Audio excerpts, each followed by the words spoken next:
Today, I'd like to talk about civilizations. What are they, and how do they arise? So what is a civilization? It's a state-level society with the following characteristics. A stratified hierarchical society. Food and labor surplus controlled by the elite. Dense population centers, in other words, cities or urban centers. Control of a territory. A formal government and a military force. Specialization of labor. Monumental public architecture. And a system of record keeping. Now, how can we tell these from the archaeological record? How could we tell that we had a stratified hierarchical society? Usually, the treatment of the dead can help tell us this. People of the same age sex should be treated the same in an egalitarian society. So if you're a young adult male, you should be treated like other young adult males in an egalitarian society. But in a stratified hierarchical society, people of the same age and sex class are not treated the same. And infants may be buried like an adult of high achievement. The settlement pattern may also tell us. In a stratified hierarchical society, we expect to see a hierarchy of settlement types, with one or a few showing some power over others. How can we tell that food and labor surplus is controlled by the elite? Well, we might find large granaries in public areas, stores of goods, and a system of record keeping to record taxes. So how can we tell that we have a system of record keeping? We might find seals, like this Harappan seal that was used to imprint a plug of wax that sealed up the container. Early writing was for keeping tax accounts. How can we tell that we have a dense population center?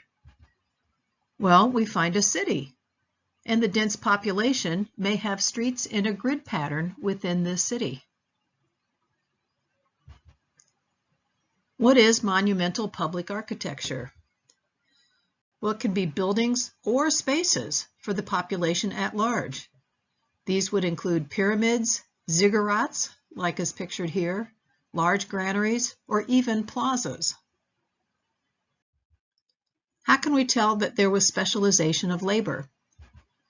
We'd expect to find neighborhoods or villages of specialists, or at least evidence that not everyone farms. Control of a territory. We'd look at the settlement pattern and the similarity of artifacts or material culture within that area. A military force. Well, if you have a standing military force, you need places where that force is housed and trained. And you also need equipment. There are a number of early civilizations. The earliest in the Old World began in the Middle East, then in Egypt, and in India, Pakistan, and in China, and then more recently in Africa. There were also civilizations or state-level societies in the New World. We'll be examining those in Mesoamerica, such as the Olmec, the Maya, Teotihuacan, and the Aztec. But there were also state-level societies in South America. Several parts to this characterization of state-level societies lead us to ask, why did civilizations form? Why would egalitarian societies, where everyone has approximately equal access to resources, become hierarchical societies, where everyone does not have equal access to basics? Why would people consent to having food and labor surpluses controlled by an elite class? Archaeology is our main source of information on the processes involved in becoming a civilization. Sometimes we have looked for prime movers, that is, unicausal explanations. So a prime mover means a main single cause. In the 1950s, Carl Wittfogel proposed the irrigation or hydraulic hypothesis.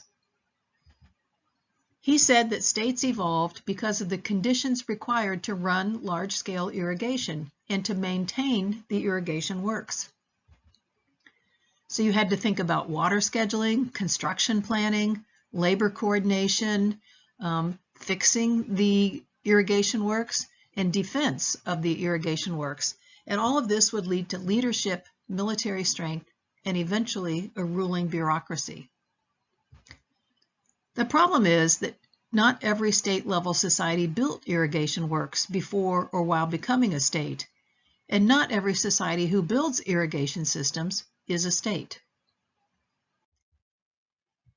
We have also looked toward multivariate hypotheses.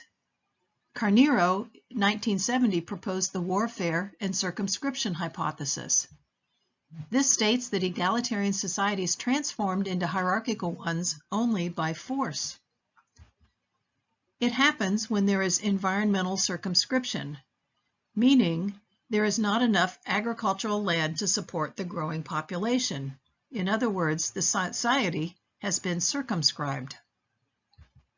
To get more land, one must expand territory. Well, how can you do that? Well, perhaps you can incorporate your neighbor's lands peacefully, or perhaps you need to conquer them by warfare. And that neighbor can keep from being incorporated by being successful at warfare. So, to win at warfare, you need to be centrally organized, was the line of thinking proposed by Carneiro. Theoretical approaches have changed, and now we look to the unique history and causes behind the rise of each separate state-level society. State-level societies develop in part to handle regulatory problems arising from population growth and rising economic complexity. I will be showing you a chiefdom, that is, a society that is ranked or stratified and hierarchical, but is still kinship-based. I will be speaking about the chiefdom of Cofitachequi that occupied central South Carolina up through the arrival of Europeans in the 16th century. How are state-level societies and chiefdoms similar? Well, both are hierarchical, with relatively few people in the elite class, and only one paramount leader, whether that's a chief, a king, a pharaoh, and so on. And the majority of people were commoners. Both have territories, both have specialists, both have a hierarchy in settlements, some of which have monumental architecture. But how do state-level societies differ from chiefdoms? Whereas a chiefdom is kinship-based, a state-level society is not. A chiefdom is considered to be more politically unstable than a state due to factional competition. And a state will control a greater territory and have a much higher population densities than a chiefdom. Only the rare chiefdom had an urban center. And chiefdoms do not maintain a standing military force.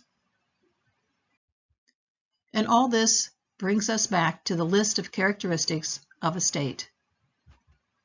A stratified hierarchical society with food and labor surplus controlled by the elite, populating dense population centers, otherwise known as cities, control of a territory with the formal government and a military force, specialization of labor, monumental public architecture, and a system of record keeping.